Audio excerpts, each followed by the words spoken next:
Bugün yine yurt dışından aldığımız bir ürünümüz var. Sizlere bunu tanıtmak için yine bir araya geldik. Ürünümüz 4K Handycam, 128 GB'a kadar microSD kart kapasitesi var ama onu ayrıyeten almanız gerekiyor. Farklı markalarda, ünlü markalarda da 4K çözünürlüğe sahip kameraları var. Fakat bunların tabi maddi anlamda değerleri çok fazla yüksek. Tabi marka olmasından, daha kaliteli olmasından kaynaklı olarak Türkiye fiyatları yurt dışı fiyatına göre daha farklı. AliExpress üzerinden aldık bunu. Yaklaşık olarak bir ay kadar da diğer benzer ürünler içerisinde araştırmasını yaptım. Talep edilme, özellik bakımından, çözünürlük anlamında, alanların tavsiyeleri üzerine bir tanesinde karar kıldım. MicroSD kart aldım yine AliExpress üzerinden Çin'den. Aynı şekilde kameramızda daha yeni ulaştı. Uzun bir süreç olmadı bu süreç. 3 ile 4 hafta sürecinde elimize ulaştı. Ürünü aldığım sitenin linkini, parçalarını, daha sonra aldığım SD kartı nereden alabileceğiniz, kıyaslayabileceğiniz, bakabilmeniz için açıklama kısmında tüm ürünlerin linklerini sizlerle paylaşacağım. İsterseniz oradan girip bakabilirsiniz. Şimdi arkadaşlar sizlerle birlikte bu ürünümüzü açalım. Ben de inanın sizden çok merak ediyorum. Çünkü bunu zannedersem biraz küçük bir ürün. Yani bu aksiyon kameraları kadar küçük değil ancak yani taşınma amacıyla güzel bir ürün olduğunu düşünüyorum. İçerisinden şu SD kartımızı kenara koyalım. İçerisinden bir parça daha çıktı arkadaşlar. Bunun ne olduğuyla alakalı bir fikrim yok. Bunu açalım. Avrupa'daki kullanılan priz şekliyle Türkiye'deki kullanılan priz şekli farklı. Avrupa'da 3 başlı olarak kullanılıyor. Bu zannedersem dönüştürücü amaçlı bize koymuşlar sağ olsunlar. Hani böyle bir özellik yoktu ekstra paketin içerisinde. Kullanabilmemiz için içine yerleştirmişler. Şu SD kartımız. Bunu da açıp bakalım. 128 GB'lık aldım ben. 128 GB'a kadar destekleyebiliyor. Ben biraz uzun kullanmak istedim. Evet. İçerisinden kart okuyuculara yerleştirebilmemiz için gerekli aparatları da ekstradan koymuşlar. Yani bunlar açıklamaların içerisinde yoktu arkadaşlar. Ama gönderen kişiler koymuşlar. Ekstradan microSD'yi takabileceğimiz USB aparatı vermişler. SD kartı bunun içine yerleştireceğiz. Bilgisayarımıza, laptop ya da kasamıza USB olarak takacağız. Yani ekstra bir aparata ihtiyaç duymayalım diye. Bu da 128 GB'lık Samsung'un yurt dışından AliExpress'ten aldığımız 4K HD, Ultra HD kameralar için ve çekimler için kullanılabilir 100 MB'lık Evo Plus diye geçiyor. 128 GB'lık micro SD. Arkadaşlar kameramızın markası Ordro diye geçiyor. Şu anda 4K kamera üzerinde, yani şu özelliklere sahip Türkiye'de herhangi bir marka üzerinden aldığınız zaman Handycam el kamerası yaklaşık olarak fiyatı minimum 5-6 bin liradan başlıyor. Ekstra bir özellikleri bakımından bakıyorum. Herhangi bir şeysi var mı yok mu? Kutu üzerinde bir açıklaması yok. Şimdi şunu bir açalım.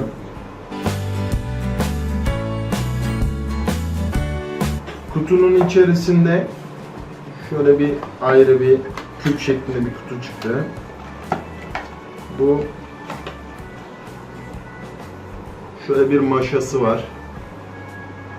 Bu şekilde.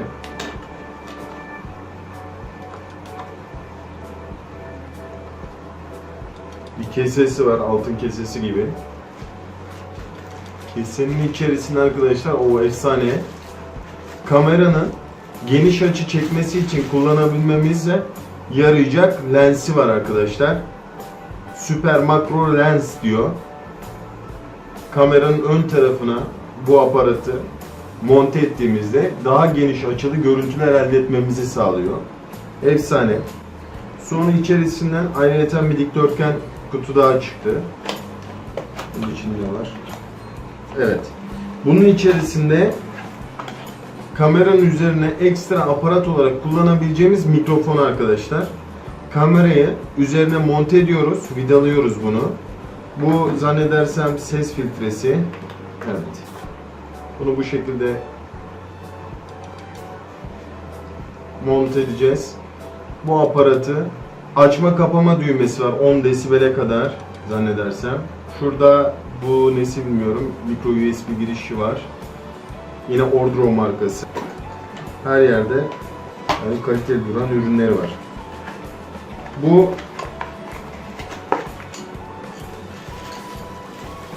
zannedersem şey için o kullanılacak olan lensin dış aparatı olması gerekiyor diye düşünüyorum. Şöyle aparatları var. Bu da büyük bir şeysi var. Yine. Evet. Burada adaptör kutusu arkadaşlar. Pilin adaptörü için sanırım evet, pilin adaptör kısmı. Bu lens kapağı. Bu bataryası. Yaklaşık olarak bakalım 3.7 volt 1700 miliamperlik 4.2 volt maksimum değeri varmış. Böyle bir bataryası var. Yani zannedersem bunu hani Türkiye'de de bulabiliriz bu tarz bataryayı. Yani yarından sonra şişme olur, bitme olur. İçerisinden ekstra kumandası çıktı arkadaşlar. Kumandası var yani uzaktan kumandayla da talimatları, komutları istediğiniz şekilde yapabiliyorsunuz. Bu bizim işte dediğim gibi 2 başlı yassı priz. Bunlar zannedersem dönüştürücü kısımlar, uçlar. Şu HDMI kablosu var. Bu zannedersem bağlantı amaçlı. Şimdi kameranın kendisine gelelim. Kamera gerçekten çantasıyla birlikte geldi. Gerçekten küçük. Gerçekten handicam, el kamerası. İçerisinden askı aparatı çıktı. Tabii hani bunu yani takıp ulaşılacağını pek zannetmiyorum. Kameranın kendisini çıkaralım. Koruması güzel, kapsamlı, muhafaza şeklinde gelmiş. Kameranın tasarımı bu arkadaşlar. Şöyle yakından göstereyim. Görüntü, dizayn olarak çok şık bir tasarımı var. Şöyle. 4K Ordro. 24 megapiksel fotoğraf çekme özelliği var arkadaşlar. Şu zannedersem yan tarafından kamerası açılıyor. Dokunmatik ekran olması lazım bildiğim kadarıyla ama tabii çalıştırmadan şu anda bilemem. Kameranın üzerinde 4K Ultra HD çekim yapıyor diyor. Wi-Fi özelliği var. Wi-Fi üzerinden bağlanabiliyorsunuz. 30x'e kadar zoom'u var. 3.1 inçlik gösterge paneli varmış. Aynı zamanda şu ekranın ön tarafında dikkat ederseniz fotoğraf çekimlerinde kullanabilmeniz açısından flash var. Flash. Yani bu güzel bir ayrıntı. Dokunmatik ekran diyebiliyorum. Açma kapama düğmesi var burada. Display, mod, menü. Ondan sonra play modu. Zannedersem şurası da ışık. Sesi buraya takacağız zannedersem. Üst kısmına yerleştireceğiz. Bunu bu şekilde. Zoom'unu kullanabileceğimiz şurada sağa sola, yani Sony kameralarda da var bu. Sağa sola yaptığınızda. Güç düğmesi, açma kapama düğmesi. Yine aynı şekilde. 4K çekim yapan, tabi şu anda SD kart falan nereden giriyor? SD kartın gireceği nokta burası arkadaşlar. Şimdi aparatlarına tabi bunları bir yerleştirmemiz lazım. Daha sonra görüntüsünü çekerek sizlerle paylaşacağım.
Evet arkadaşlar, ürünü inceledik.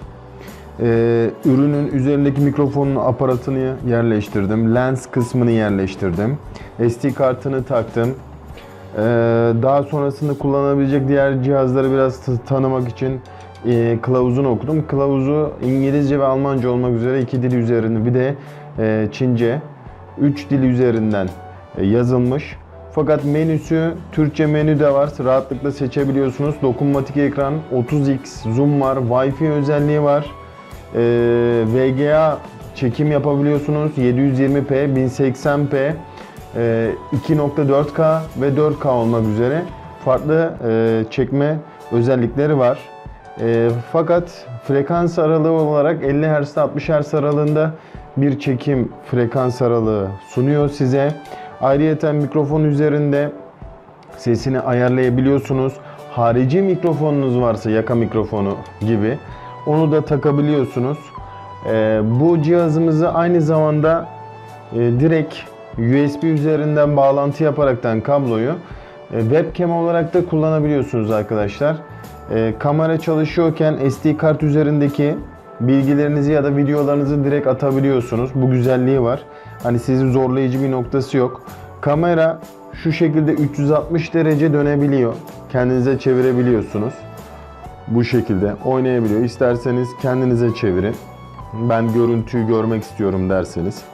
Gerçekten kullanışlı bir kamera. Ben şu anda geniş ekran lensini taktım. Etrafında koruyucusu var yine. Mikrofonu takılı. Güzel bir aparat, makine. Bayağı beğendim. Tabii önemli olan burada ışık. Işık çok önemli. Ben şu anda ev ışığında çektiğim için ayrıyeten softbox'larım yok. Bu yüzden görüntüde biraz böyle piksellenme olabiliyor.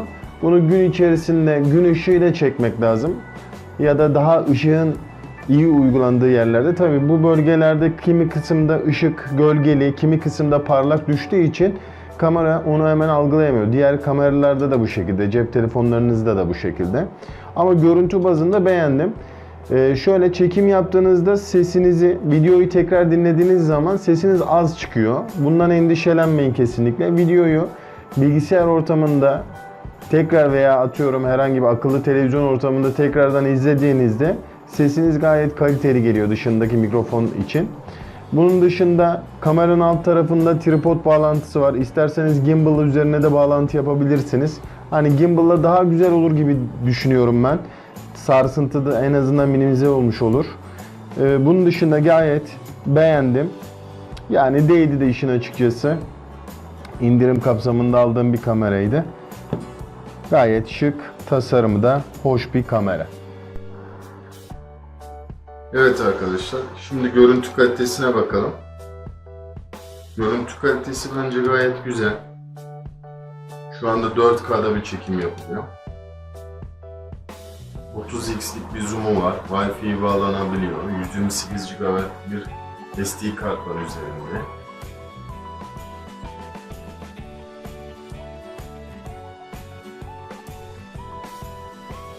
Görüntü kalitesi gayet güzel bence.